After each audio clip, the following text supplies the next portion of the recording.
Hello, good evening, and welcome to Face the Nation. The conviction that the burden of proof has to be placed on authority and that it should be dismantled if that burden cannot be met. That is what I have always understood to be the essence of anarchism. So said Noam Chomsky, happens to be one of my favorite writers in this century at least. So good governance or anarchy? Will 2019 see a return of some sense of stability to Sri Lanka? It seems that everywhere you look, all we hear of is bad news: bribery, corruption, 100 million rupees being wasted on an aircraft that is not being used, just sitting at the Katunayake airport. 100 million rupees a month, 100 million rupees in government spending that is being denied to the welfare of the people of Sri Lanka. Governance or anarchy? What is the system of governance that we follow in Sri Lanka? To discuss all this and more, we're joined by a very eminent panel this evening. Let me quickly introduce them to you. First, we have attorney at law Nagananda Kodituaku, public interest litigator as well, and the newly appointed Governor Maitri Gunaratne, President's Counsel as well, also a lawyer. And we'll be joined later on by Mr. Azad Sali, newly appointed Governor of the Western Province. Mr. Kodituaku, I'd like to start this evening's conversation, or discussion rather, with you.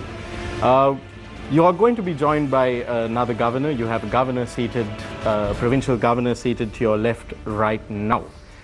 There's a lot of talk about constitution making these days. A draft is to be presented in Parliament, or the expert committee report has already been tabled at the Constitutional Assembly. When we talk about constitution making, one of the key themes should be checks and balances. This is what the pundits tell us. Now, we know that when it comes to ambassadors or other appointments that the President makes, you have the Constitutional Council that acts as a check and balance, the High Post Committee in Parliament. When it comes to gubernatorial appointments, we saw the President appoint 5 new governors, the provinces recently. Is there a check and balance? Is the absence of such check and balance a shortcoming? Is this something that concerns you? You are referring to the current constitution, present constitution? Yes. Definitely, yes. The constitution that was enacted, what I am referring to, is that 1978 Republican Constitution. It was enacted by the then Executive President J.R. Jayawardena. That is to please his wish, that time, that is to please the executive. That is why, if you refer to Article 35 of the Constitution, the Executive President, elected by the people of this country, is given full immunity from criminal as well as a civil prosecution.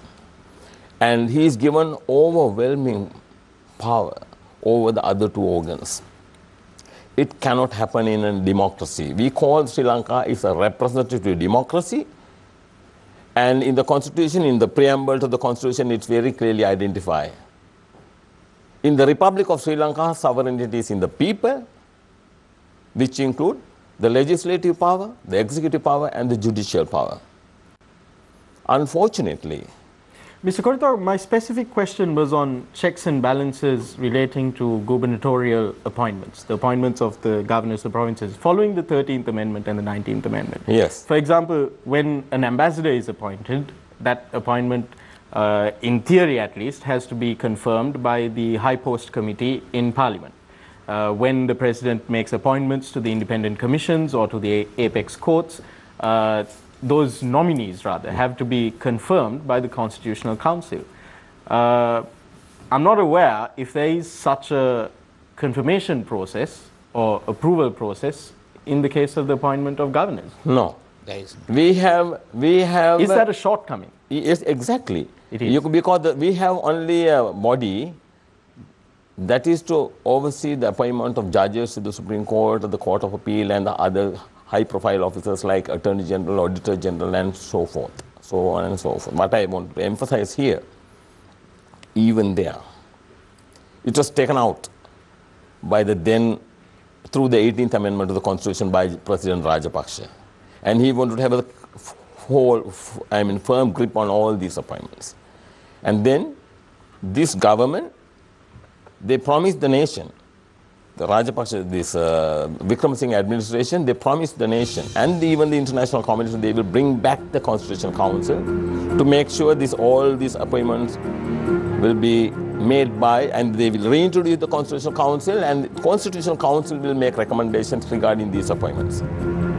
Unfortunately, it never happened. It never occurred. On 27th and 28th of April 2015, it was debated in the Parliament.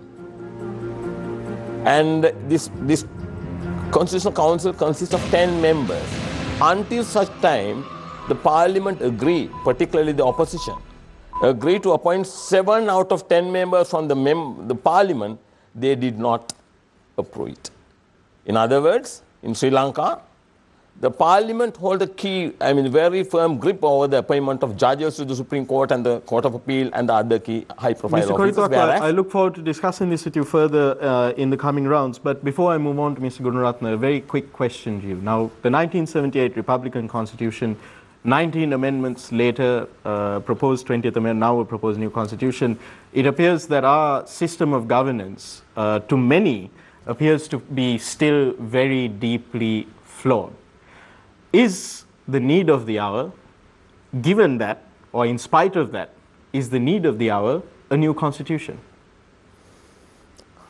New constitution is perfectly all right, but I must emphasize the fact, it has to deliver the desire of the sovereign people of this country. Unfortunately, the one which is already put forward by this Yahapalne administration, it does not serve that purpose. It does not serve that purpose. Thank you very much, Mr. Korithuakku. Let's move now to the newly appointed governor of the Central Province, Maitri Gunaratne, President's Council.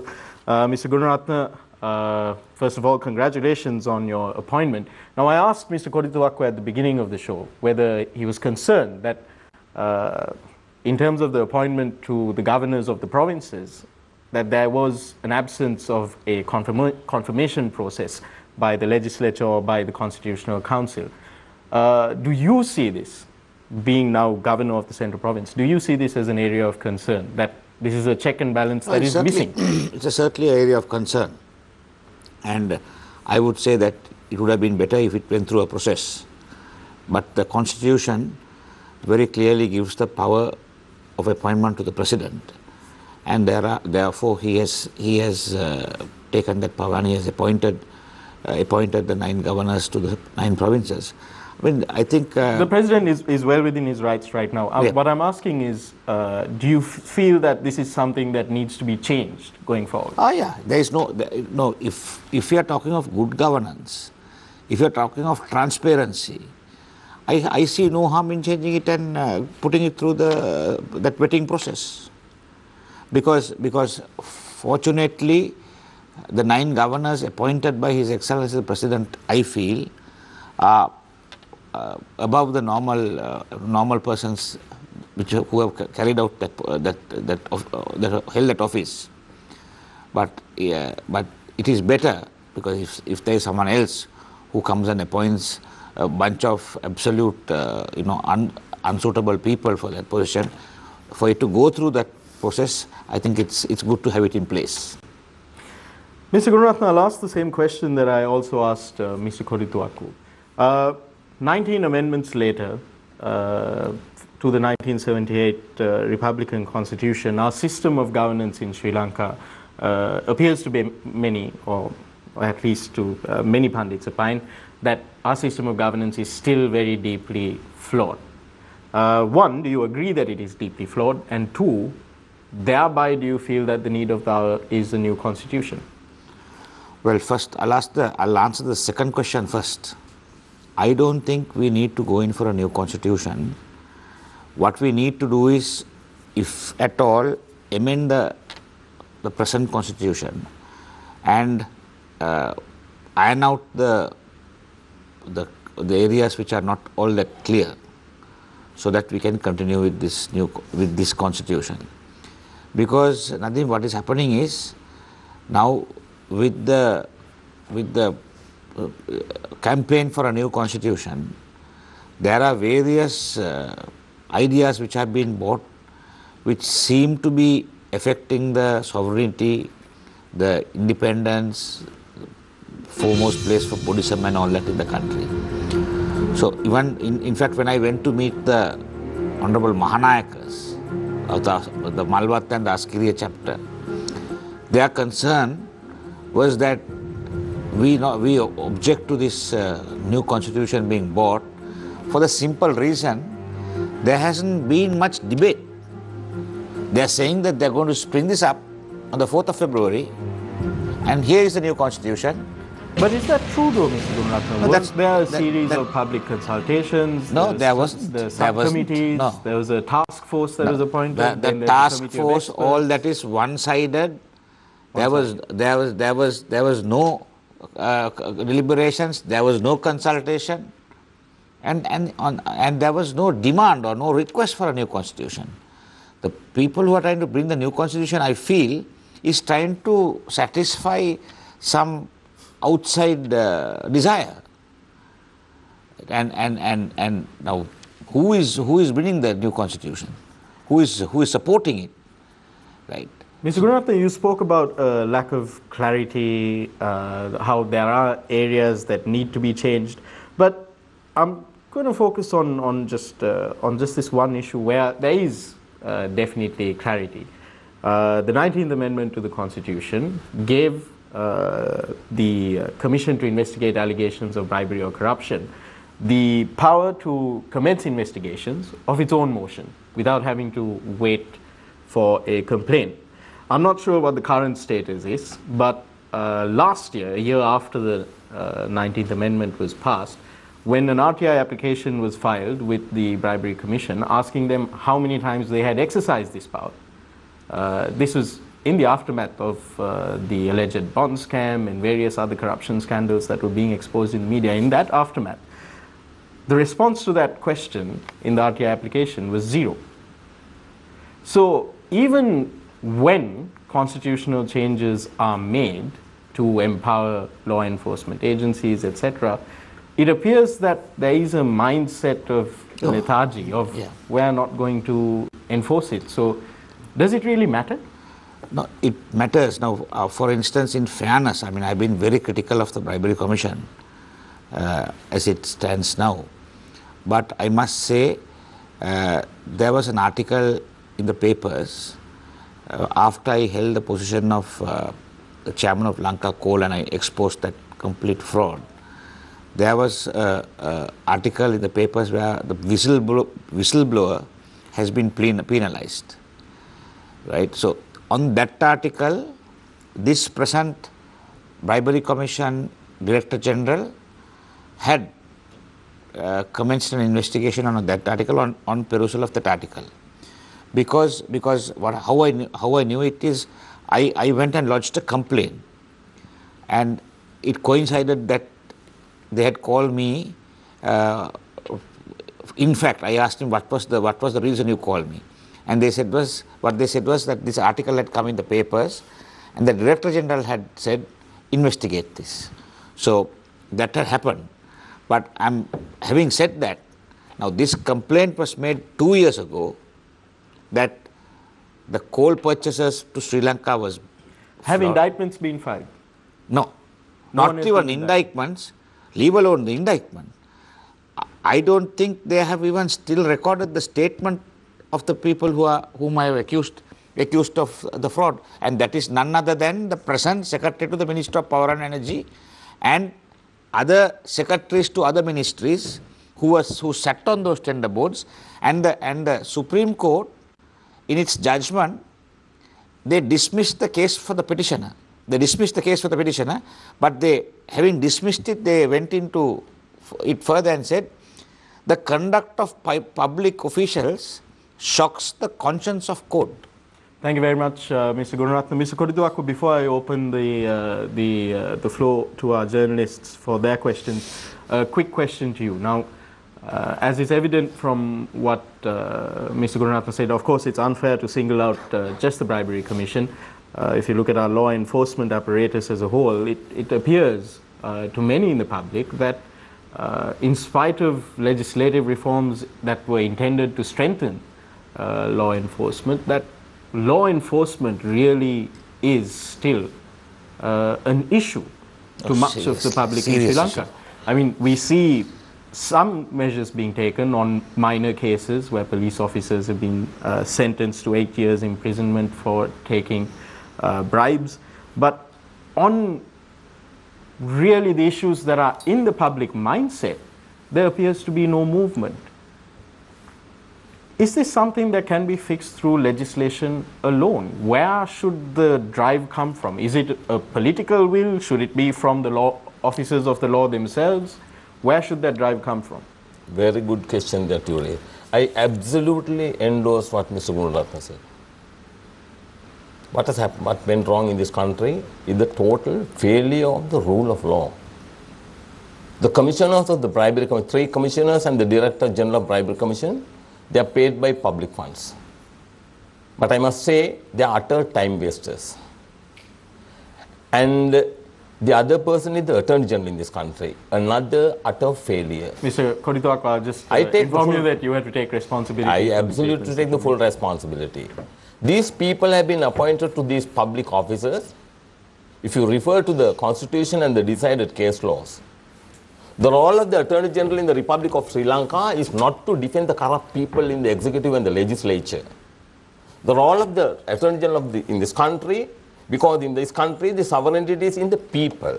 These people, whether they are exercising office, holding office in the legislature or executive, if they abuse power or office, the role of the Attorney General is to prosecute them. The role of the Attorney General is to defend the suffering people in this country. It is decided, there are a lot of case laws which define the role of the Attorney General. Then we come to the CIABOC, Bribery and Corruption Commission. Again, what this gentleman said is absolutely correct.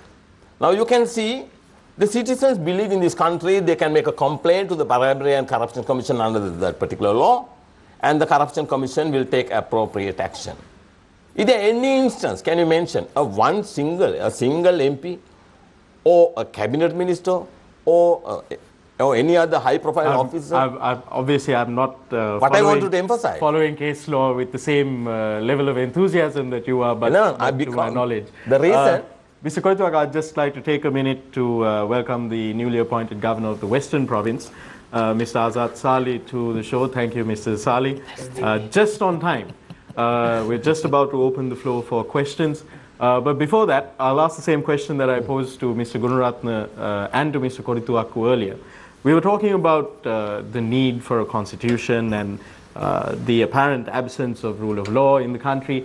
And a specific question that I asked was, do you feel that, is it an issue of concern for you that unlike when it comes to ambassadors or to the Inspector General of Police or Chief Justice or Supreme Court Justices, etc., where there is a confirmation process, either through the High Post Committee in Parliament or through the Constitutional Council, do you feel that it is a cause for concern that there isn't such a check or balance when it comes to gubernatorial appointments?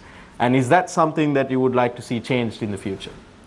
Actually, we have started this new process, is the Constitutional Council. Not everybody is happy with the Constitutional Council because the nominees are sent by the President and they are not looking into the aspect of seniority. And also they see whether they are affiliated to any party or is he going against any party. But Mr. Sali, the purpose of the Constitutional Council is not only to look at seniority, but to look at merit. That's what I'm saying. They don't look at anything, but this Constitutional Council is a failure that I have always mentioned, because the main issue is, if you take the Supreme Court judges or the Court of Appeal judges, all these appointments are sent to the Constitutional Council, right? And you saw the last 2 appointments, there was struggle. When the appointment went there, they approved it, but they were not given oath, right? And after a crisis and arguments and all that, they were compelled to give oaths to the newly appointed 2 judges. So there are issues that are there. Was that the fault of the Constitutional Council? Because the 6th and 7th in the list of seniority is appointed. So there are various issues that are there, and just because one lady gives a judgment against Sarath Fonseca, that does not mean or deprive her from having... I'll repeat what I said earlier, because we have three quite vociferous speakers on the panel tonight. I'm duty bound to inform you that all three of you gentlemen must take responsibility for names that you mention, allegations or accusations that you might level. Mr. Sali, go on. Yeah. See, now when it came to Shriyani Bandaranaike, we all know what happened to her, right? After that, just because a judge gives a judgment against Sarath Fonseca, that does not prevent her from holding office. Now if you take the Court of Appeal, the President of the Court of Appeal held it against the President. That did not prevent him from going to the Supreme Court. Yeah. Right? He was sent and the President gave him oath. So what we are saying is go by, as you say, merit, seniority, all these things have to be seen. Don't go individually just because she gave a judgment against Sarath Fonseca, you deprive her from her promotion. No. Right? So all what we want, that is what we have promised to. In 2015, January 8th, we came for good governance. Right? And if you have Constitutional Council going by personalities, then there is a problem there. On that and note, we don't want any other party to dictate terms to the Constitutional Council and to the government also. On that note, Mr. Sali, we need to go in for the question round. Good governance or anarchy? Will we see some return to some semblance of stability in Sri Lanka in 2019? Onto my immediate left is Deshan Gonawala, and onto my far left, Saturanga Hapuarachi, who's joined us at short notice. Thank you very much, Saturanga. I'm sure that the newsroom was keeping you very busy. As the younger of our two panelists on the panel of journalists, let's start with Deshan. Thanks, Nadim. I want to direct my question to Mr. Kodituakku. Mr. Kodituakku, in 2015, when His Excellency President Maithripala Sirisena ran as the common candidate for the presidency, he ran on a reform agenda. When it comes to corruption, the checks and balances, when it comes to places of power. Now, at a position where there is potentially a new constitution being discussed, the president was the person who advocated for the abolishing of the executive presidency #1. Then in 2015, in August, the United National Party ran on a platform where they said they will introduce a new constitution, #2. These two put together, do you not think, even though there is a sense of taboo around the proposed new constitution, that there has been a mandate given for a new constitution? You know very well, after this government was elected, I mean, August 2015, Vikram Singh was, UNP was elected to power, and then President Sirisena was elected as the head of the state, as the executive president. In their campaign, they promised the nation for a new constitution and also to do away with the executive presidency. Then on 28th of, to my recollection, 28th of April 2015, that amendment was passed. That is the 19th amendment of the constitution. They could have, now since they have already made an undertaking, they pledged the nation to come out with the new constitution, they have done it. Why didn't they do that? Now, if you refer to the certain state utterances made by this Sumantiran MP, he claimed that there was a kind of a deliberation between him and the PM Ranil Wickremesinghe, and he had given an undertaking to justify. Now they demand for a kind of what do you call the new constitution. Not really what I'm referring to is the kind of a federal system, and he said now he is under obligation to do that.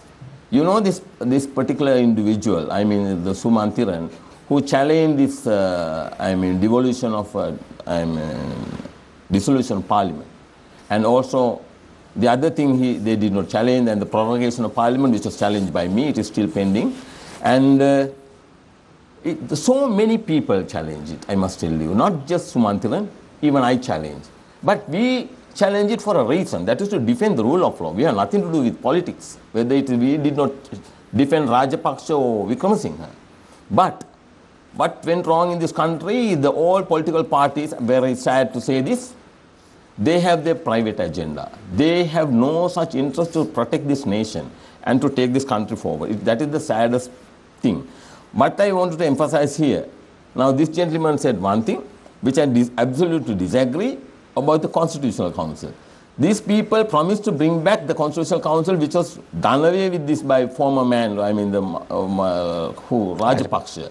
He said, through 18th Amendment, he completely did away with it. Then, Sirisena, I can remember that time I was in London. He reached, there was a World Corruption Summit in London, and he said, I have been elected to the office of the head of the state, executive president, and then the Ranil Wickramasinghe and the prime minister, to get rid of bribery and corruption and restore the rule of law and the good governance. The Constitutional Council appointed, incorporated into this 19th Amendment. It was earlier, out of 10 members in it, 7 members are from outside the parliament, independent people with eminence. But it was not approved by the parliament until such time, on 28th of, you can refer to the Hansard report on 28th of April. It was not passed by the parliament until such time they agreed to appoint 7 members from the members of parliament, which is absolutely against the doctrine of separation of power. And also, that gave parliament overwhelming, the complete Mr. control. Kodithuakku, but according to what you're saying, with the 19th Amendment coming in and checks and balances being restored, Chaturanga, there has been a semblance of normalcy returned to what was not a very good constitutional amendment in the 18th, as you are saying. But now the thing is, if you are going to introduce a new constitution, would we face the same problem? No, Deshan, what Mr. Kodithuakku is saying is, the Constitutional Council, the composition of the Constitutional Council, 7 members were to come from the general public of eminence to be appointed into the Constitutional Council. Now, if that had been done, then it would have been a perfect Constitutional Council. That is not now, huh? No. The Rajapaksa period. No. Even now. What Mr. Kodithuakku is saying is, when that provision was incorporated, they did away with that provision and they brought in 7 parliamentarians instead of the eminent people from civil society or outsiders. That is what corrupted that whole situation. Because in the bill, you will observe, in the bill to the 19th Amendment, it proposed 7 members, that are people with eminence, learned people with eminence. Until such time, it was agreed. MPs, they said, some members of parliament, they said, no, we don't want, they said, we don't want any from civil society. Some people said, we want all 10 members to the Constitutional Council from the MPs. Where do you find, when that is done, where do you get who respect this doctrine of separation of power? Mrs. Ali, I want to raise this point up with you as well. Now, when we speak about the 19th Amendment to the Constitution, immediately our mind goes back to how a person who came in because the president was elected by the people, received the office of Prime Minister, then immediately brought in, as Mr. Kodithuakku just mentioned, just months into their office, in April, they brought in the 19th Constitutional Amendment to take away the executive powers of the president. Yes, that was promised. The people voted President Maithripala Sirisena into power. But now, once again, even this example that all 3 of you all just raised, it is clear that the 19th Amendment that came into in the draft condition was one thing, and what was passed was another thing. We saw the similar thing happening at the Provincial Council's Amendment Act, local government, how the 25. So, all in all, if I am to, Mrs. Ali, if I am to first ask you this question, has the government and the UNP parliamentarians, together with whoever was from the opposition with them, deceiving the people from the beginning? Yeah, actually, the promise that was given was never delivered, no. That's the problem. And when I said about the Constitutional Council, Mr. Kodithuakku said that he doesn't agree with me. But when you see, now what is the last point that he came to? Is the 7 members that are coming from within Parliament and only 3 coming outside. Earlier it was the other side that we were thinking of. This is why I said that this interference was the problem for the Constitutional Council. Right? If you had people of eminence, then this problem would have not been there. Then they would have gone by the merit of the person, the seniority of the person, not going by the cases that he heard. Right? And the other thing is, Chaturanga, now in the Constitutional Council, the nominees, there are President's nominees, Prime Minister's nominees and the Speaker. That is 3. And then the 7. So, when the President, Prime Minister and the Speaker's nominees are there, and there are 7 parliamentarians, these 7 parliamentarians belong to the first, either party of the first 3. Right? So, it is easy to influence them in some way or the other, and especially with the reputation they have earned during the last 2-3 months, right? I don't know whether any one of them are worth their salt. Mr. Gururatna, I'll draw the same question to you as well. Now, we are talking about the 19th Constitutional Amendment and as a result, the problems that have arisen. Now, even on several occasions, even the President himself, the President of this country, has brought out this point of media freedom, ensuring media freedom. But we remember how the 19th Constitutional Amendment tried to bring in certain laws to fine media heads, to bring them before a commission that could be investigated. And then when our network decided to go into Supreme Court, then there was a judgment against it. And now again, after what happened on the 26th of October and the following reappointment of Prime Minister Ranil Wickremesinghe, we see the media in certain ways being hampered once again. We saw this last Thursday when a group arrived on our doorstep to hand over a letter saying that we have been the black media of the country. And they have also gone to several other media institutions as well. Now, you have been a person, before you received the appointment as the governor of the Central Province, a person, both the governors who we have here this evening, have been very vociferous when it comes to the media freedom. All of you have been speaking for media freedom and to bring in this government. I want to ask you, Mr. Gururatna, now, since you are in a position of power, awarded directly by the President himself to take care of one whole province, not just one area, not just one constituency, but a province as a whole. How do you see this situation where certain forces are moving against the media? Because after all, we have to agree that even in your case and even all the civil societies need media freedom in the country. No. Chaturanga, this is not the first time I'm saying it. This country from 2015 never had an opposition. Yeah. This is a country where the opposition stood and defended the Prime Minister to protect the Prime Minister in its position. Mr. Gururatna, but at that time, the President sided with the current Prime Minister. This is before the 26th of October. No. I'm answering Chaturanga's question with regard to media. So when the opposition was playing such a lukewarm role, it was only the media that was the true opposition in this country.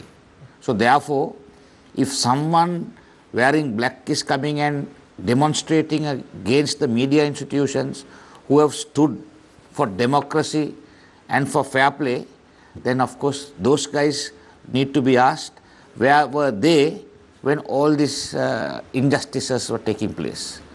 So I of course say, and I will always defend the media and uphold the freedom of the media, because you all are the people who put the checks and balances, and it is good, even for us when we are holding position in government, it is good to realize that if the media is pointing fingers at us, this is a time we should correct ourselves.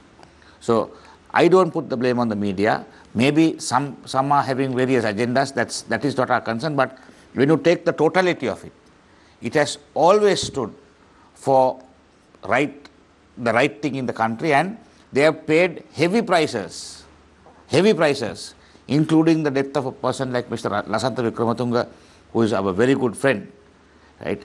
They have paid heavy prices. So therefore, if anyone is trying to come and castigate the media to say that they are black media and they are just they are of no use, I mean, they need to get their heads examined. Remnants of the attacks on our media station is just outside. Yes, Chaturanga, we would have been really happy if they had, I mean, on the 9th of this month, we are commemorating 10 years of Lasantha's death.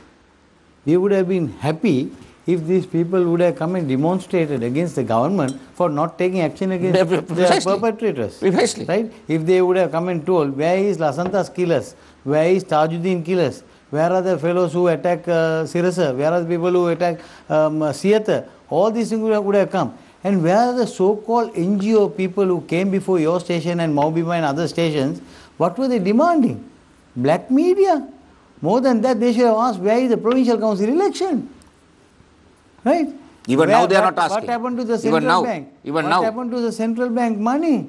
Who are the people who took it? I have been always saying it very clearly. The man who gave the money is inside and the person who took the money is outside. Right? This had been my talk every time. So this is the country that we are living in. Where is justice and where is fair play? Mr. Saleh, I want to move the discussion, Nadim, if you don't mind, back to the topic. I hope you are not trying to move the discussion out of the central bank. Yes, I want to move the discussion back to the problem at hand. Real quickly, Mr. Gunratna, are you in favor of the new constitution or no? No. Mr. Saleh? The thing is this. Just a yes or no? I can't give you an answer like that. See, in this country, it has never happened. Right. Right. When Chandrika bought the constitution, it is the UNP that burnt it in parliament. Right. Just one question. Now, what I want to know, it is not going to come. Correct. Mr. Saleh, what I want to know is, what in particular on the constitutional draft are you two opposed to? What we oppose is the secrecy of trying to bring it. Exactly. They have to come out and say, there has to be public debate.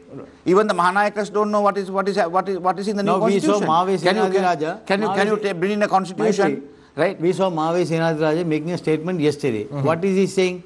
In future, whatever decision that will be taken by this government has to get our approval. So, it's a tail wagging the dog. It's a tail wagging the dog. Before we go in for a break, I quickly want to hear from you. Exactly. Now, they mentioned so many things. Very succinctly, because I need to go for a break. Whereas these two gentlemen, they represent two sides of the government. Right? I represent the sovereign people in this country. So what I want to emphasize here, democracy cannot prevail in any government, in any country. This is what the Plato says in his book, Republic.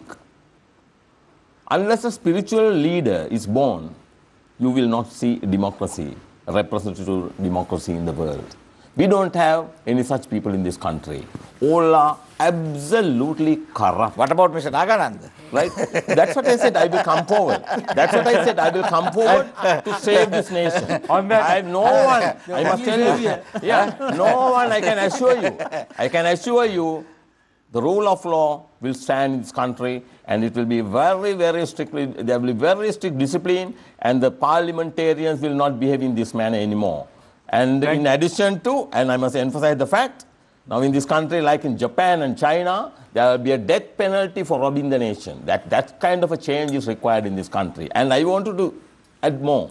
Thank you, Mr. Korithaku. You almost had me until you said death penalty. You start from the customs department. On that philosophical note, you start from the customs department. On that philosophical note, we're going for a short commercial break.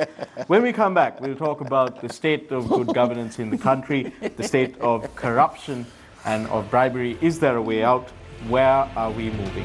When we come back.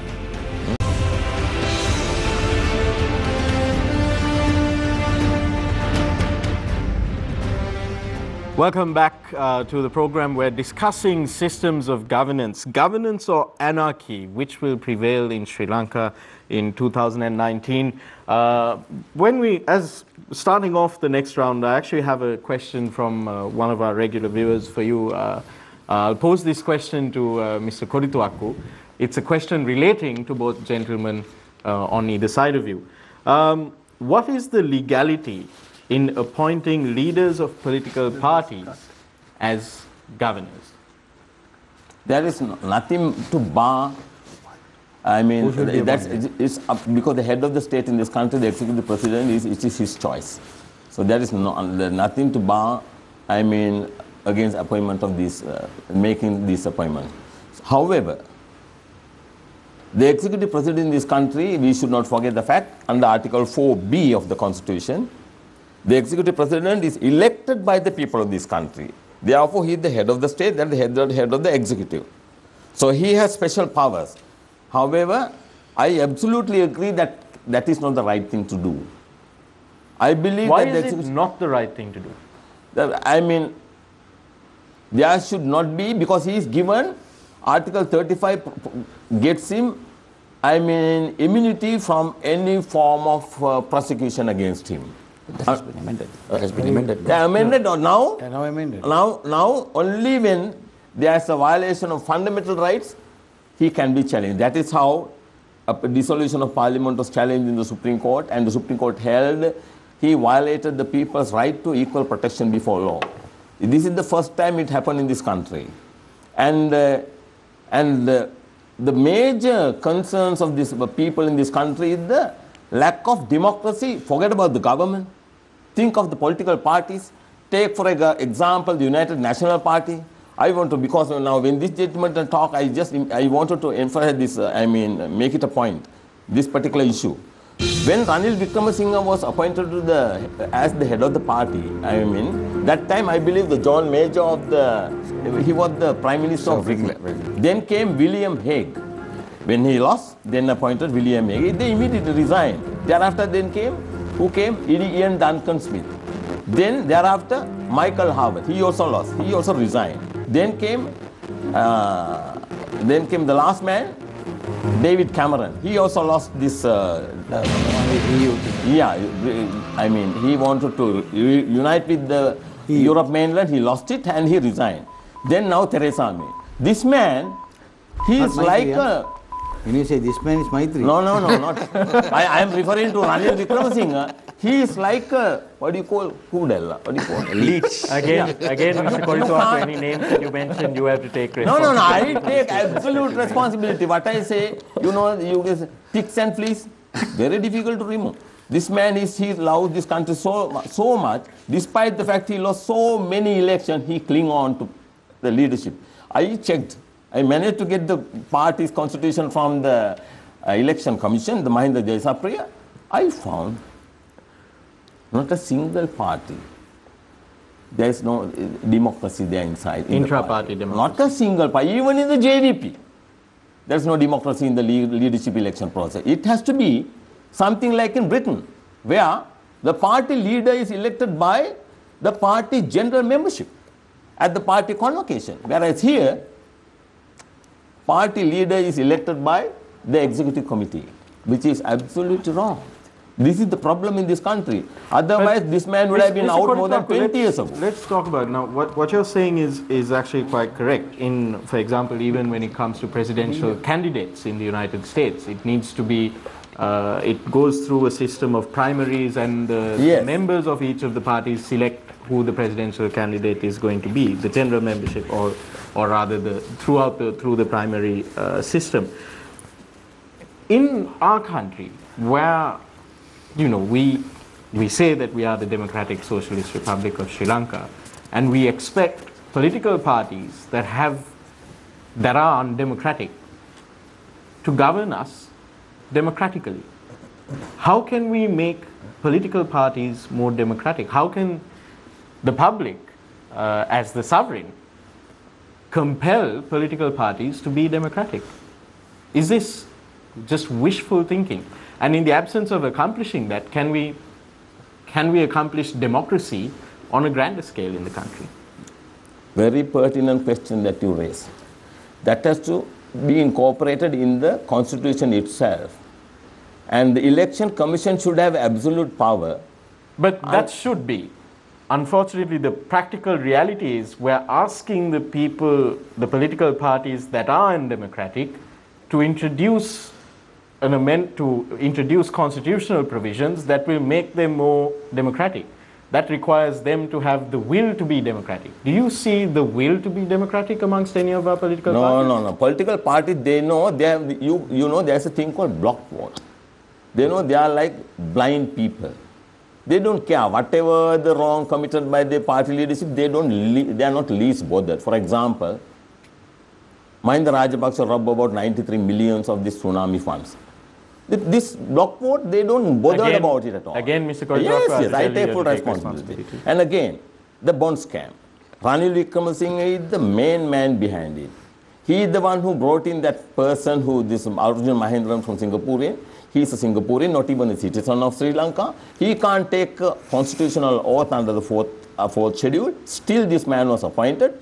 Then Ranil Wickremesinghe took charge of the central bank, which should come under the Minister of Finance. And then the central bank was robbed about 12 billion.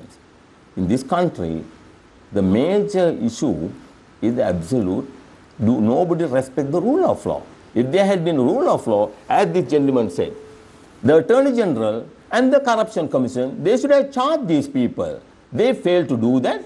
On behalf of the citizens of this country, Nagananda had to charge the Bribery Commission and the Corruption Commission, or the three commissioners of the Corruption Commission and the Attorney General, for not performing their duty. They are expected to charge these people because the Commission report, if you go through the report, they very clearly identify the suspects. They did not do that. So that's what I say, when these organs are absolutely corrupt, I once again say, when the Attorney General and the Corruption Commission, people holding these high-profile public officers are absolutely corrupt, what can the people do in this country? They Is believe it corruption or lethargy? No, Both. Corrupt. For example, you mentioned about the postponement of the Provincial Council. You know, on 8th of September last year, the Supreme Court ruled. The Supreme Court ruled the postponement of the Provincial Council election is wrong. It affects the people's right to franchise. It is a fundamental right of the citizen. Supreme Court ruled, if you wanted to postpone the election, go before people and get a mandate. Then, just 12 days thereafter, on 20th of September, this government, the so-called Yahapalana, wanted to postpone the election, disregarding the ruling made by the Supreme Court. What happened? Some members in the parliament, they opposed. They said the Supreme Court has already ruled that you cannot postpone the election. Then, Speaker Karul Jayasuriya summoned the other Jayasuriya, Jayanthi Jayasuriya, to the parliament. And he referred to a book, a British book that is called, referring to a House of Commons. He said, House of Commons is the supreme authority in Britain.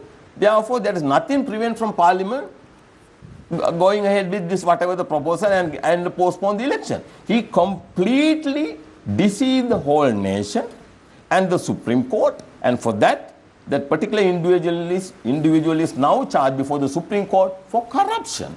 Mr. Kothwak, I'm again reminding you that you have leveled a very serious accusation against the Attorney General of the country. Our major concern, my concern is our people are so scared, and to talk about the truth. That should not be the case. And every minute he's saying... But do you have substance? Yeah, why should... Because I am a lawyer who practices in the Supreme Court and the Court of Appeal. Every word I utter here, I take the full responsibility. Excellent. I had the courage... But it is my responsibility to remind you to take the responsibility. We both are lawyers practicing in the superior court system. Mr. Gunaratne, I'd like to come to you next. We were talking about, when I asked Mr. Koditwaku whether it was corruption or lethargy, you said that, that it was both. Why is it both? And how do you fix it? I mean, at the same time, we're asking political parties that are undemocratic in themselves to govern us democratically. Isn't that an oxymoron, a paradox? No, Nadeem, but what I suggested even to the Elections Commissioner, in writing I said, for him to have a system where like the labour tribunals, where in a place of work, if there is some kind of dispute, you can go to the Labour Tribunal and there's an inquiry, and the President of the Labour Tribunal give an order saying that the employee was right or the employee was wrong. In the same way, I suggested that the Commissioner of Elections have a system where anyone in any party can complain of any undemocratic steps taken by a political party. That's what I suggested. Right. Any undemocratic steps taken by a political party, and then there are checks and balances on the political party itself. But can the Elections Commissioner introduce such a regulation without the approval of Parliament? No. So it has to come from Parliament, no doubt. So that's exactly my point. Will Parliament, where these undemocratic political parties if we want to change, if we want to have a proper face, These are things which have to be incorporated. Exactly. So how do we push for it? No, civil society, now we are advocating that. Because Nadeem, now I have been a victim of in a political party, fighting for change. I have been a victim. Being persecuted for speaking out. Persecuted for speaking out. Now, I had to go to the Court of Appeal to protect my seat when I was in the Provincial Council. Now, me being a lawyer, lawyers appearing free for me, I had to spend more than 400,000 rupees for the paperwork and all that. So can you just imagine how a normal person, a civilian, what is going to cost and whether he can afford to go to court? So these are things which need to be changed. Now I think Mr. Kodituak will agree. Now you go to the Supreme Court, you file a petition.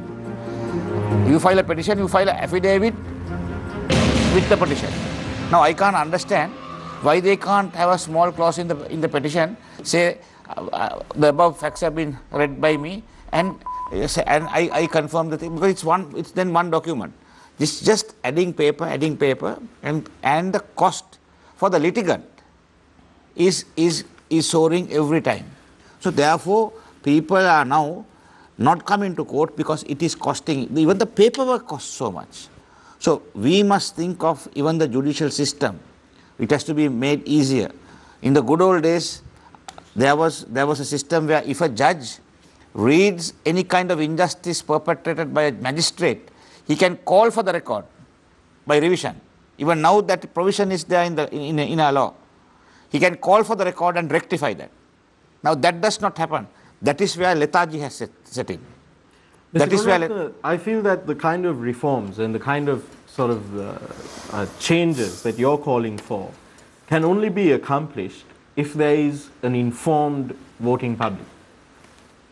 Because you cannot expect a parliament comprised of inherently undemocratic political parties to bring about any of the changes that you're talking about. When you say informed general public, we talk of a literacy rate of 98%. I mean, what more do you being able to read and write does not guarantee an understanding of the issues that you're talking about. That's a different issue. But I'm answering your question. I'll come to you, Mr. Sali. When you say informed, more than three elections, we told the election commissioner and also to the political party, we wrote to them saying that if you will only ask for a police report when you're calling for nomination, half of these fellows won't be in parliament. No, I go one step further. Yeah. Police report and a crib report. Mr. Sali, police report and a crib report. Mr. Sali, I'd also like to bring to your attention that the 19th Amendment also barred persons holding dual citizenship from running for parliament. But somehow persons holding dual citizenship were able to submit nominations and even be elected. Not only elected, they are still continuing. Given that only Geeta Kumarasinghe was sent out of parliament, the rest are still continuing. But given that, in spite of the existing regulation, people were still able to be elected, do you honestly believe that simply submitting a police report will ensure that the crooks, as you say, will be driven out of parliament? No. What I am saying is, if all parties will adhere to that, if you tell them to come with a police report, the police report will be so good that he will not get nomination. This is my point. Mr. Sali, let's talk about let's get back to the issue of corruption. We were talking about the lack of rule of law and the lack of motivation, let's say, on the part of law enforcement agencies in Sri Lanka. Do you see it as corruption or lethargy? See, as Maitri said, it is both. Because, now see, yesterday's news, a police constable who took 3,000 rupees is sentenced for 8 years. Whereas, people who have robbed the whole country are still talking in... Asparagus of virtue. paragons of virtue. So where are we heading for? So the small man is always in trouble. Yeah, no. The big man is always escaping. This is the trend that this country is in. Mr. Sali, this is Sri Lanka. Everyone is a paragon of virtue. No, don't say like that. No, Don't say like that. What went wrong in this country? What went wrong in this country is that most people believe corruption is part and parcel of this game. It's all right. The best example is the matter pending in the Supreme Court, which was filed against almost all MPs and the cabinet of ministers who sold their permits. Mr. Gautham, you're eating into Mr. Sali's time. Okay, I hope you don't mind. You don't mind? Okay. So I'll come back to you. I understand where you're coming from. Yeah. Mr. Sali, very quickly what I asked Mr. Gunaratne as well, right? You have all these changes that you want to implement. As a political activist since from the 80s, I believe, and then in active politics from the 90s, let's say that you also have had these ideals, let's say, of reforms or the kind of republic that you want to see. Now, how can you achieve that reality when successive parliaments, not just this parliament, but almost every single parliament before that, has been comprised of political parties that are inherently undemocratic? Can a parliament comprised of factions that are undemocratic provide democratic governance? See, as he said earlier, he is a victim, I am a victim. Right? When you go to but not bad truth. Victims have ended up as governors. Yeah. Thanks to Maitripala Sirisena. Thanks to Maitripala Sirisena. Right? So, as you say, when people like us come out, then that party will continue. But nobody else will speak, no. All those people who will speak will be thrown out. Now, what did we speak? Why was I thrown out? When I was in the working committee, I got up to speak. I was asked to sit. I said, no, I want to speak.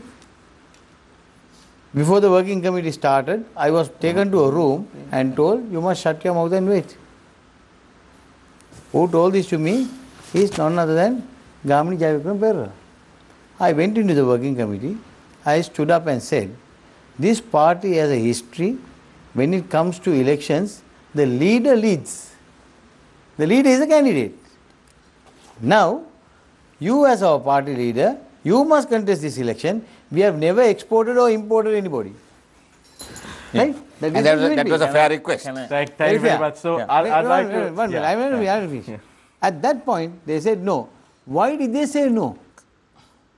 Because knowing that they are going to lose that election, once you lose the election, your leadership is gone. If you put somebody within the party. So what we requested at that time, Sajith Premadasa, being the deputy leader, put him, or the national organizer, SB Disanayak. Put either of them. No, we have decided. I said, if you have decided, why bring it before a working committee? Then I voted against. Then I got Johnston to vote. I got Indika to vote. 3 people voted. Before we could go home, we have a letter. What does that letter say? I don't need your services any longer. So this is democracy. Yeah. Mr. Gautham, I'll give you 30 seconds and then I have to give Deshan and Chaturanga time. Yes. I can understand your concern. And this is the concerns of the general public as well. Mr. Koditako, do you believe that that is true? Do you believe that this is the concern? Do you, in your heart of hearts or in your mind, believe that the general public of Sri Lanka are truly concerned about intra-party democracy? Learned people with wisdom, they absolutely condemn this system. I am not the block vote. The so-called block vote, they don't care what is happening. That is the biggest issue in this country. More than 60% or near 70%, this block vote will tolerate anything. This is the major concern. So the smaller percentage, maybe about 20 to 25, they understand. They condemn what is happening. That is why now I can see the people from all over the world, Australia, New Zealand, Canada, USA, Europe mainland, they talk to me heavily. They have absolute faith in me. They want me to come forward because they know that Nagananda take a very, very firm stand. On that note, I'll go in this round. We'll start with Thank you, Nadeem. My question is to Mr. Sali straight away. Now, today we saw you as the governor of the Western Province. I want to, Nadeem, with your permission, go a bit further than the constitution, the topic that we are talking, because I think this is important to the viewers as well. Today we saw you as the governor taking some initiative with regard to the Colombo Municipal Council as well, and we saw the mayor being summoned before the governor and a discussion being held with regard to whatever is being happening. My point to you is very simple, Mr. Salin. You have been appointed as the governor by His Excellency President Maithripala Sirisena, given a responsibility to take care of the Western Province.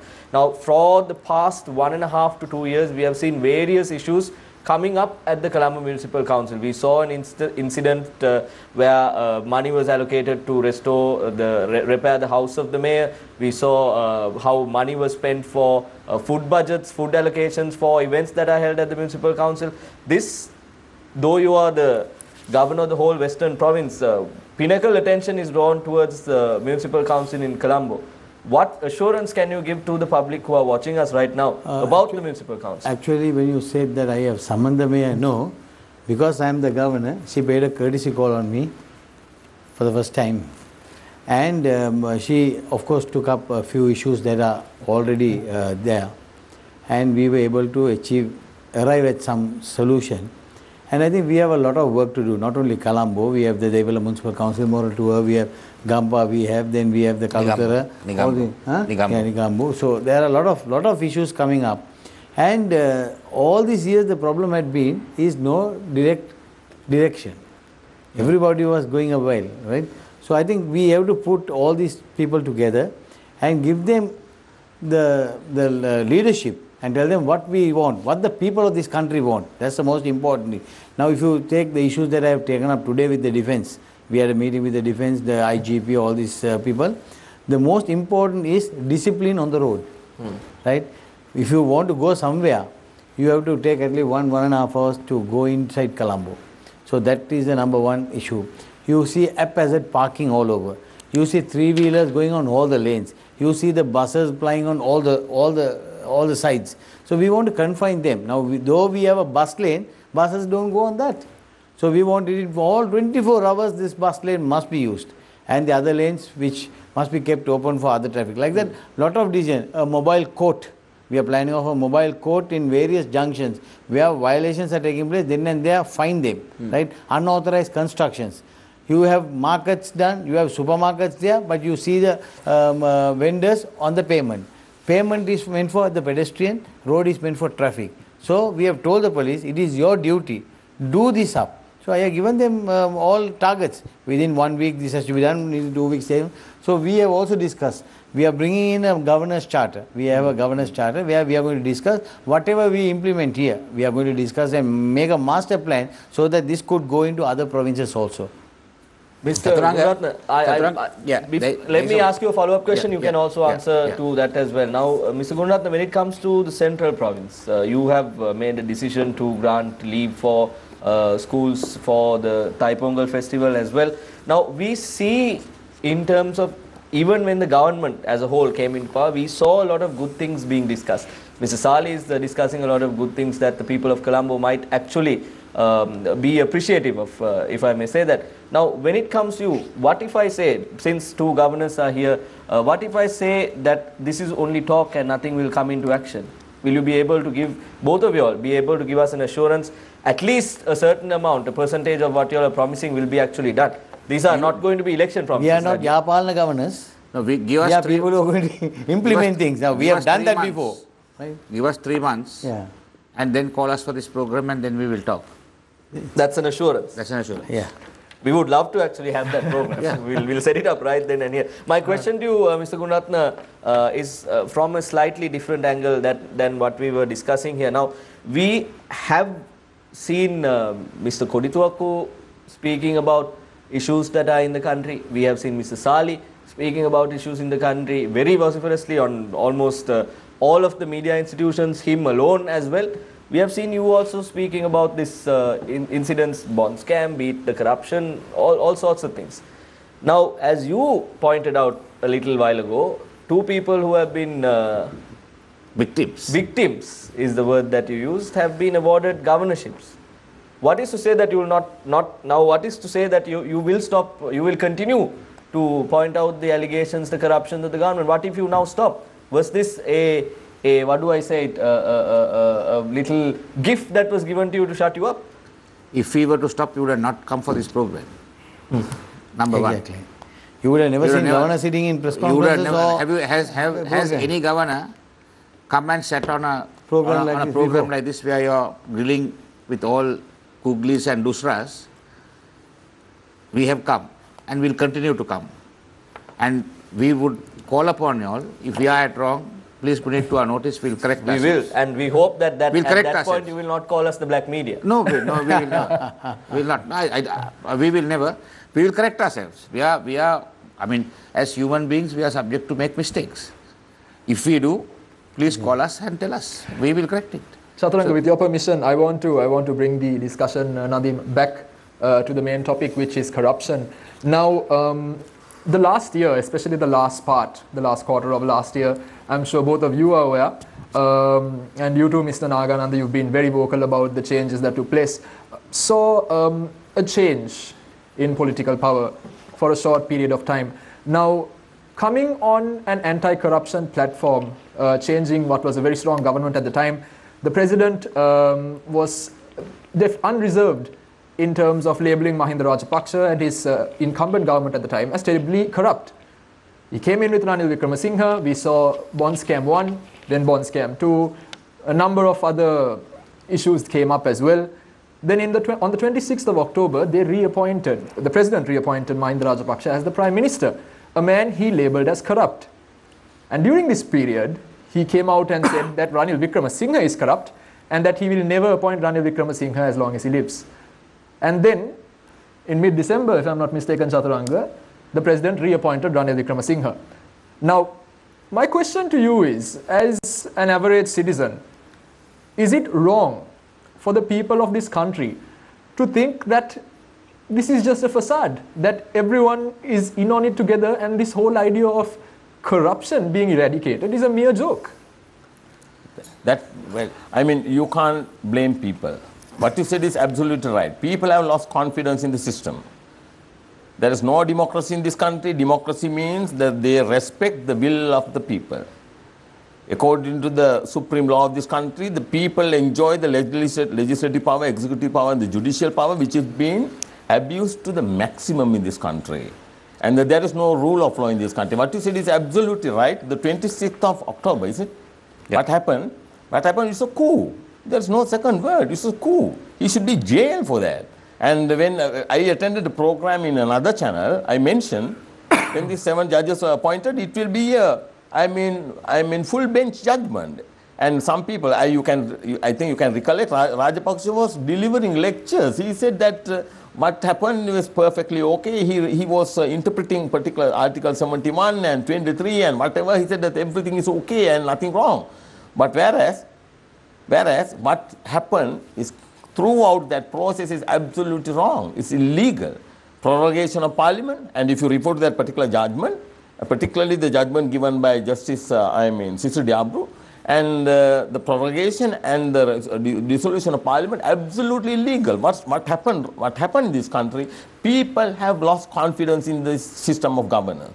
Therefore, the people expect a complete change. And the Tamils, Sinhalese and Muslims, they wanted to live as one nation. You know about our Jatik Giya, and it says, national anthem says, Ekka Mava Kage Daru Kalla. Mr. Kodituaku, I just want to move this question on to Mr. Gunaratna as well. Mr. Gunaratna, moving on from what Mr. Kodituaku said, I want to ask you, number one, he made a valid point. He brought up the fact that a man who he was criticizing has now been brought in and they have sided together and there's discussions about potentially going into an election together. Now this leaves a bad taste in the people's mouth because now the United National Party has been labelled as a corrupt party and then the alternate political force has also been labelled as corrupt. Now in such a situation, where do people turn to? Deshan, the choice the president has to take is the degree of corruption. Mm-hmm. How does he judge the degree of corruption? Because there's no documentary evidence yet. That's what I'm coming to. When he came out of the SLFP and he said that regime is corrupt, he would have realized what was happening there. So then he said, no, Rajapaksas are corrupt. Then having done that, he thought, okay, Ranil Wickremesinghe is a straight back, no corruption, Mr. Clean. He goes on with him for 3.5 years and he finds that he is more corrupt than the Rajapaksas. So the degree. So then and there is only two choices. There are 225 people in parliament. So you have to change the government only with these 225. So unfortunately, or fortunately or unfortunately, Mahinda Rajapaksa leads one. Before that, and he gave the option to them, their party itself, that I am reviewing so and so for corruption. But I call upon Sajid Premadasa to form the government. He refuses. Then he gives it to Karuja. So what I am saying is, that as the president, he has to take decisions. And the other thing is this now. He said that I am not going to give it to Ranil Wickremesinghe. He said I am not going to give it to Ranil Wickremesinghe, but he gave it. Mr. Gurunath, but I also want to ask you. Let me answer that. He gave it to him subsequently. Isn't that democracy at work? He mentioned it very clearly. Yeah, there are shortcomings. There are shortcomings from a totally autocratic system. Before 2015, we have now changed it, and it is a very slow process. That is the disadvantage. But still, President having said those words, I personally thought he will never give it, and there would have been total chaos in the country, or the country would have gone from bad to worse. But he had to eat his words, but he gave it to him.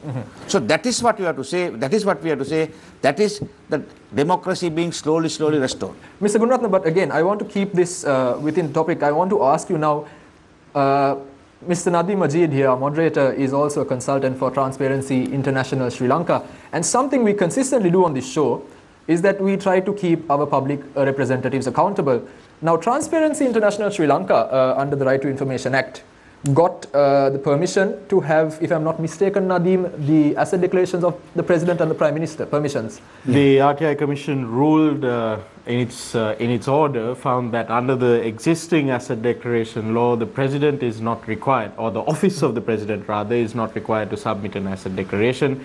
However, it did order the Presidential Secretariat to grant access to the asset declaration of the Prime Minister, an order that the Presidential Secretariat has informed Transparency International that they intend to appeal against. I think I know where Deshan is going with this question. Now, what I want to ask you is, if you are coming in on an anti-corruption platform, forget the government.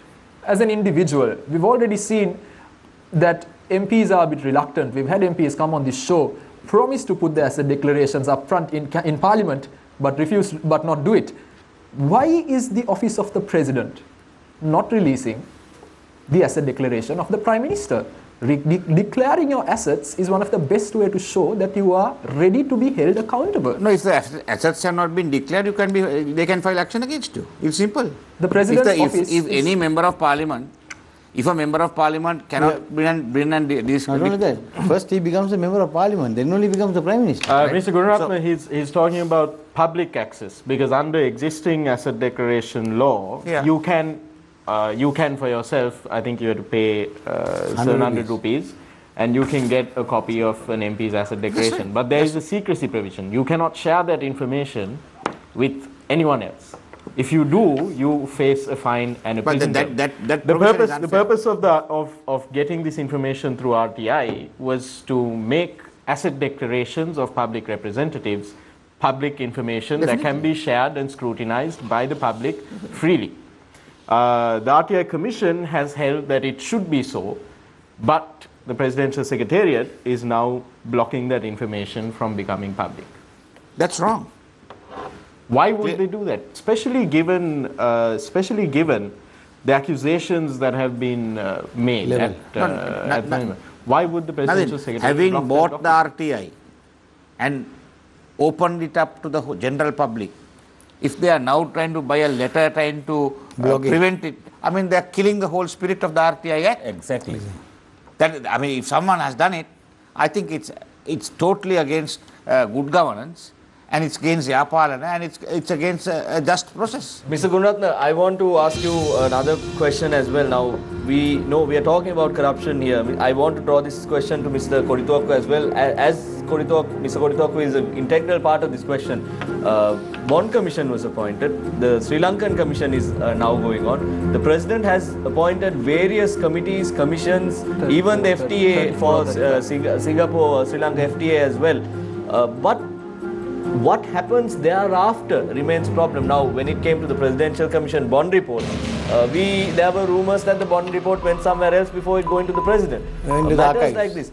Do you think in this situation that the President is taking action? It is clear that the President has done all of this to prevent something from prevent it happening again. But what happens thereafter seems to be bringing that situation into a bigger turmoil. Chaturanga,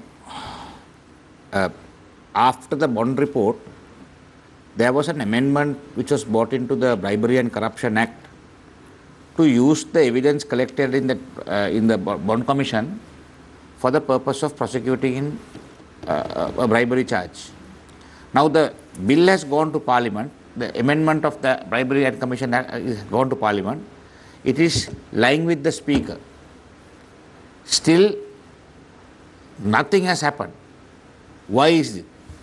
Because they know if they bring the bill into and it becomes law, the next day about 20-30 parliamentarians will have to go into the Bribery Commission, will have to be arrested and produced before the courts because their names have transpired, they have accepted checks, they have cashed the money, right? All that information is there. So the law has been drafted to amend that, but the Speaker is sitting on it. But when it comes to taking a vote for the election, when we saw the no confidence motion happening on the 26th of October and the incidents that followed up, we saw the Speaker of Parliament acting as swiftly as possible to ensure. But for as important legislation as what you are speaking right now, we do not see action. Mr. Kodithoku, what is your view on this? My view is the whole thing. I keep on telling this throughout. People, they have lost faith in the system. I absolutely agree that we need a new constitution.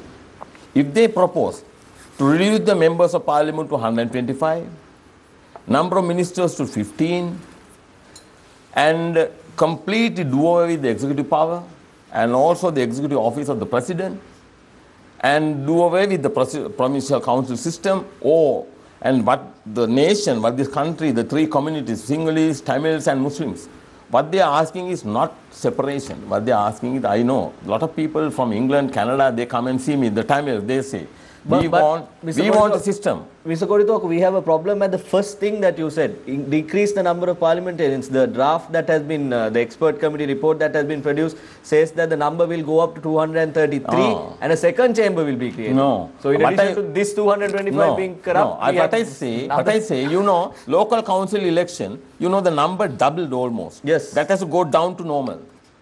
Come back. And come back to normal. And the number of MPs should come back to about 125. Executive President should not have any kind of immunity. Vast country like These India are the kind of changes people want. has only 25 And any person interfere. When I reach every day when I reach the Supreme Court, I can see when I enter through the back gate, hundreds of people are waiting there to see the minister, to get appointment letters, get transfers, get appointments. If in a true democracy, why a are you letter. using the back gate? That's right, my That is the question. two gates. So that gate, the two parks are there, and that is why you normally get the parking space there. Right? But I say, people.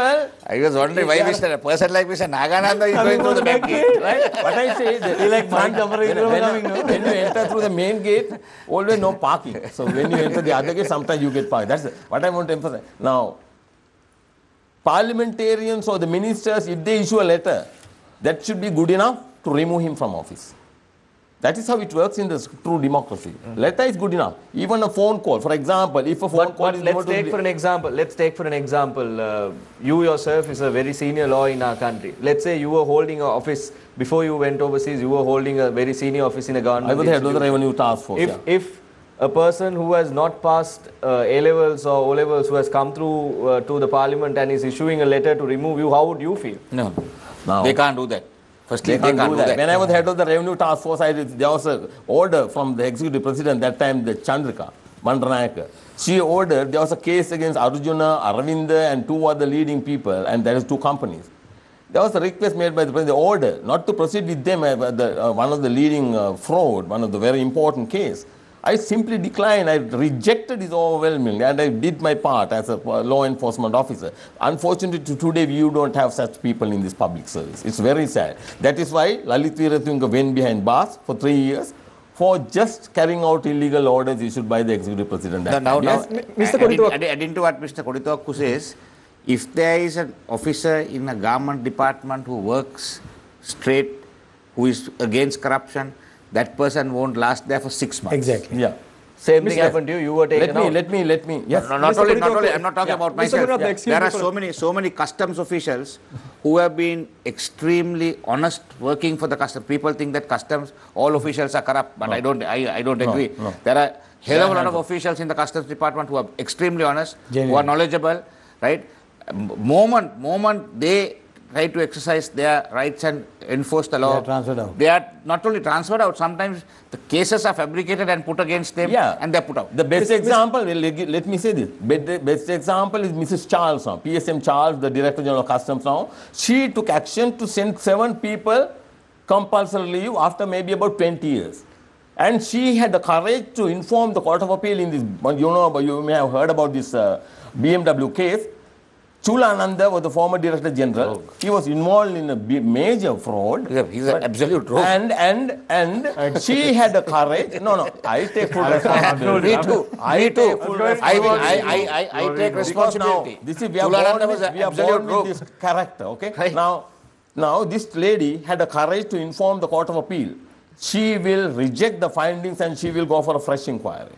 In that palm oil matter, where 24 containers of adulterated palm oil was released to the market, I challenged it in the court, and again she said she will reject the findings and go for a fresh inquiry. And what happened to her? Now, the Secretary of Finance and the Minister in charge of Finance, they are trying to take her out of the office of the Director General of Customs. Where is the rule of law in this country? Yeah, Mr. Kodithuakku, I want to ask this final question, Nadeem, before I hand it back to you. One last question. Yes. What's the question? Mr. Kodithuakku, see, you are very well learned in the field of law. You're bringing up very good examples. But the thing is, I want to ask you this and give you an opportunity to express yourself as well.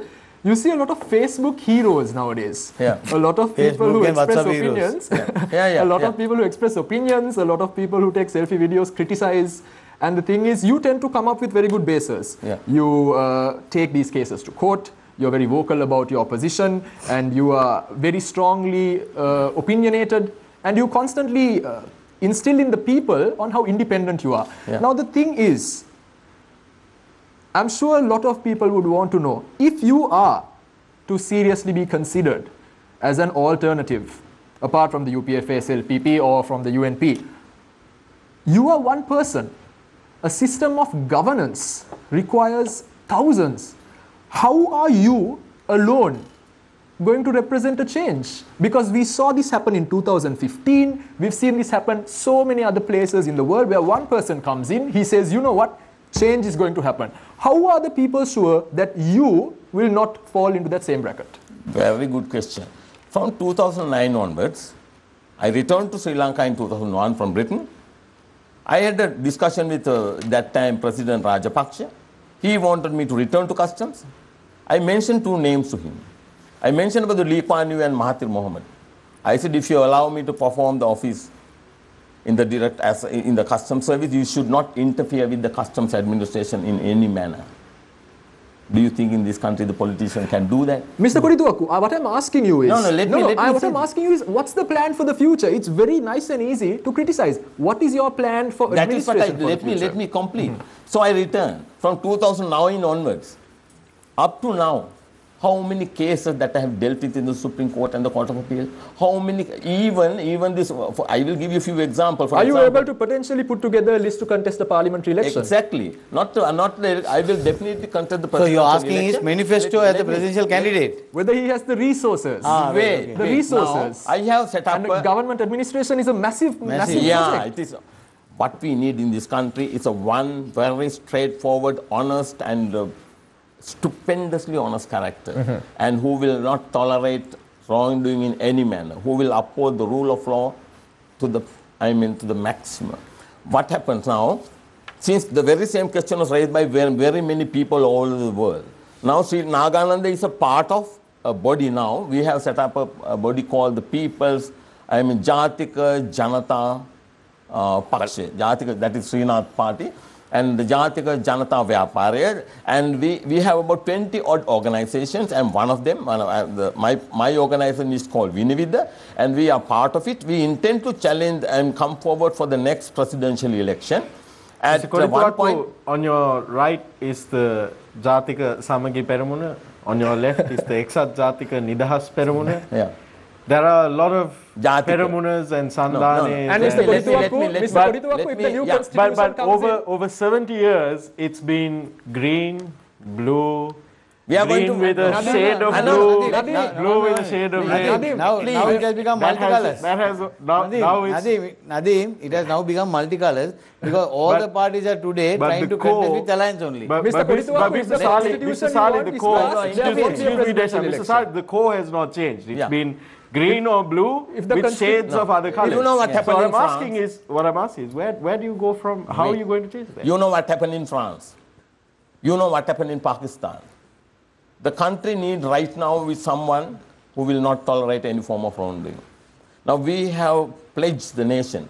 We will bring about a real change that will serve the needs of the hour. A new constitution adopted by the people in this country. A new constitution with or without a presidency? Without the presidency. But then how are you going to contest the presidential election? Good question again. I will contest the election and there will be a constitution put to the people and we are the mandate of the people, their approval. Because they are the principals, they are not the agents. Agents are the MPs. This time, the principals are given an option to adopt the constitution. That is for the first time in this country after 70 years. Thank you, Mr. Gautham. If Mr. Nagananda can put the constitution before he contests, then we also can consider whether we are going to support him or not. Thank you. Because we are sick of people putting constitutions after getting into power. I humbly request Mr. Nagananda to put that. Mr. Salih, I need to go for a break. I'll give you some closing thoughts since we've been signing. There is nobody to debate also. There is no quorum in parliament also. Wait. Mr. Gautham, we're short of time. We need to go for a break and go for the final round. The producer and the staff are getting quite angry with me because it's quite late at night as well. We're going for a short commercial break. When we come back, the final round.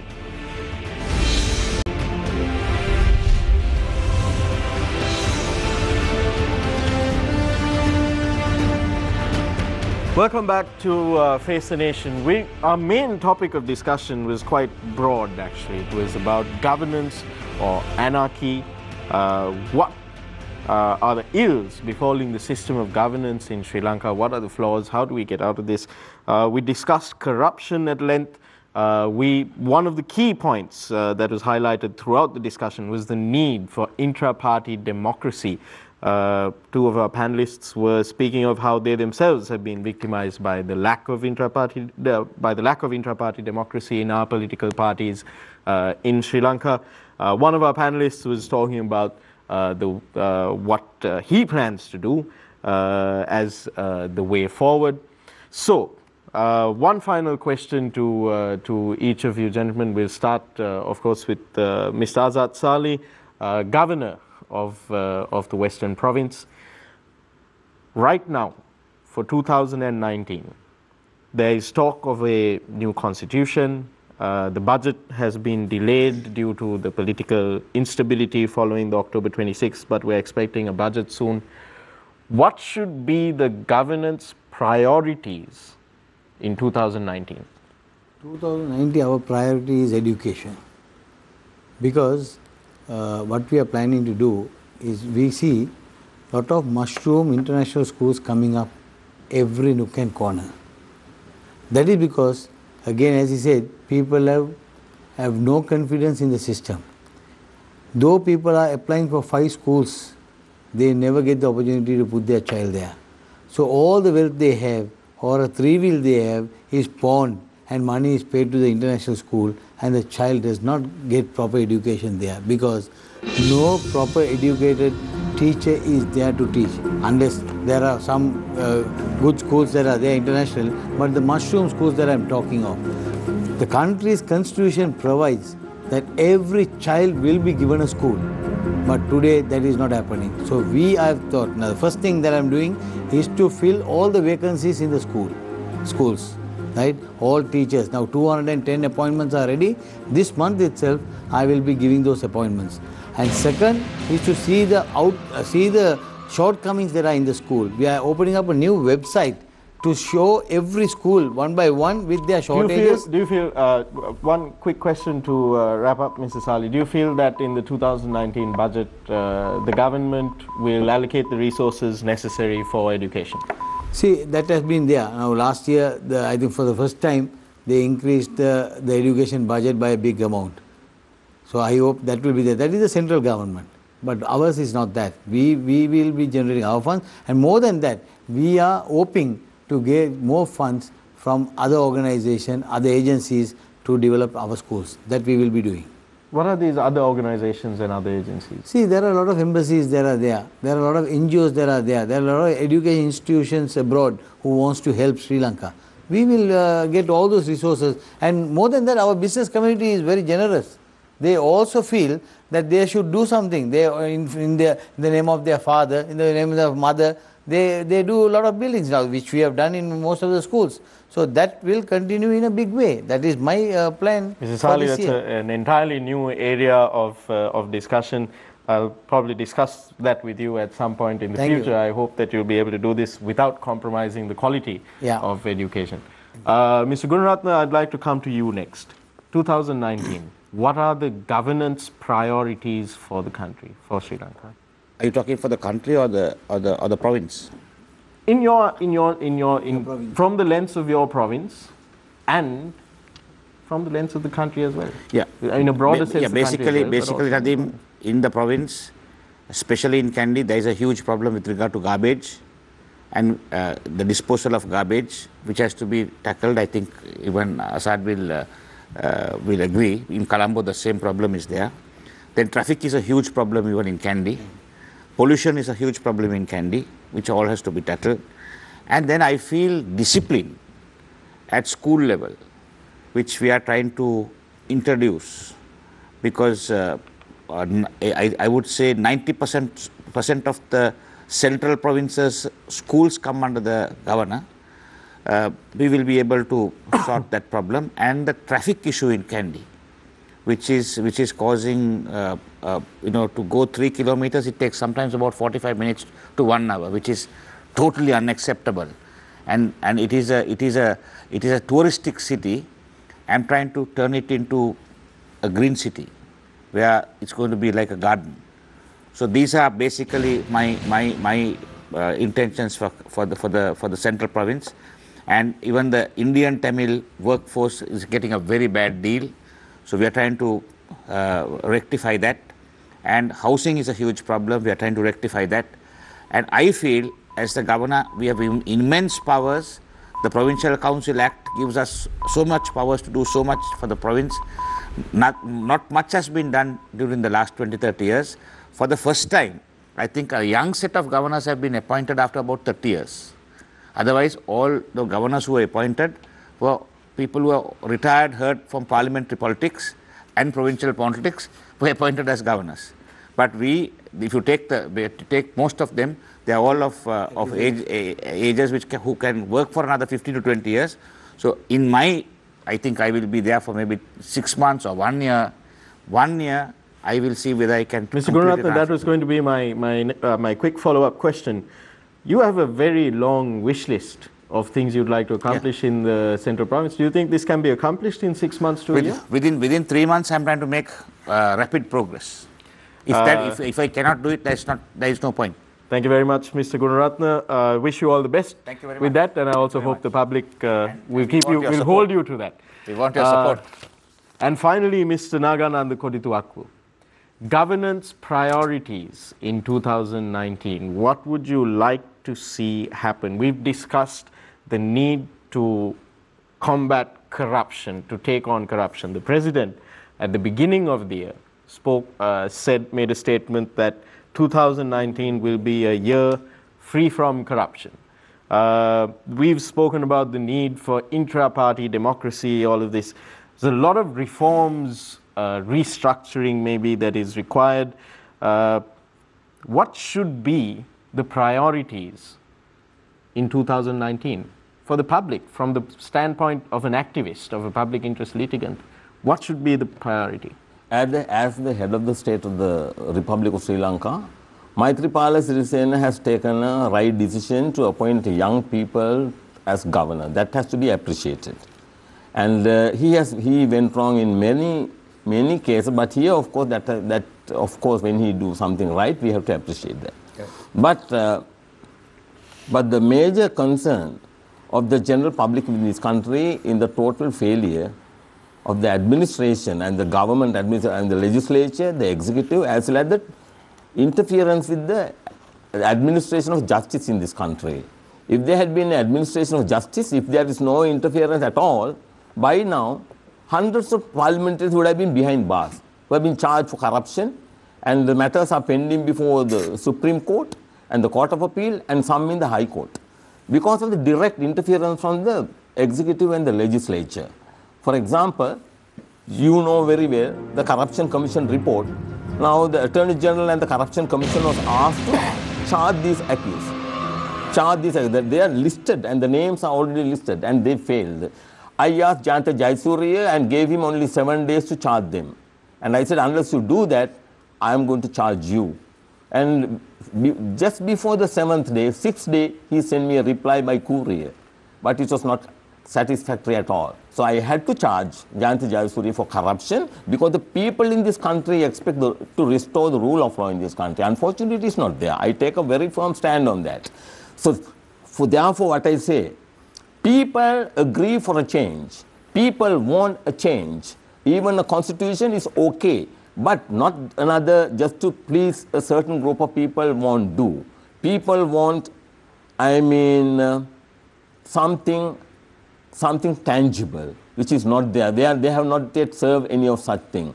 And the constitution that we propose should limit the number of parliamentarians, do away with the provincial council system, and the removal of all the immunities granted to the executive president, and the recall power to the people if the parliamentarian is corrupt, and the people should have a right to recall the MP. Very good. And also in Great Britain, that's there. That's there. In Britain, you get all this. And if there's any form of interference with the administration by any of the members of the parliament or legislature of the executive, that should be good enough to remove him from the public office. These are the changes people want. And also, political party system. This is one of the major concerns of the citizens in this country. The election commission should be given power. If the particular party constitution, if they fail to restore democracy within the party, the election commission should have power not to accept any nominations from that party. Perfectly correct. Thank you very much. Thank you very much, gentlemen. It's been a very interesting discussion.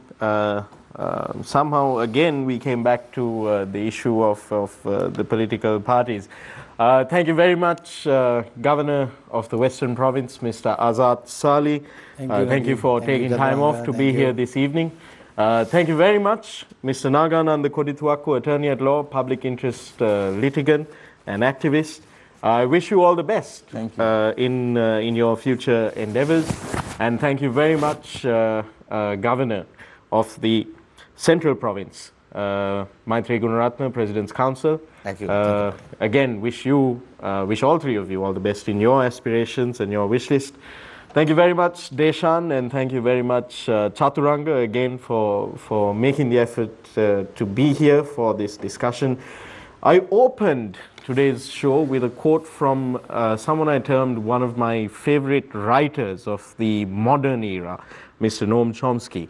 I'd like to close with a quote from one of my favorite philosophers, who happens to be an Eastern philosopher, Chanakya, probably more popularly known as Kautilya in Sri Lanka, or Vishnugupta, the author of the Arthashastra.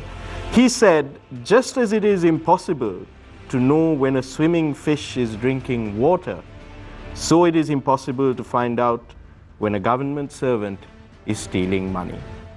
That's our show for tonight. Good night and good luck.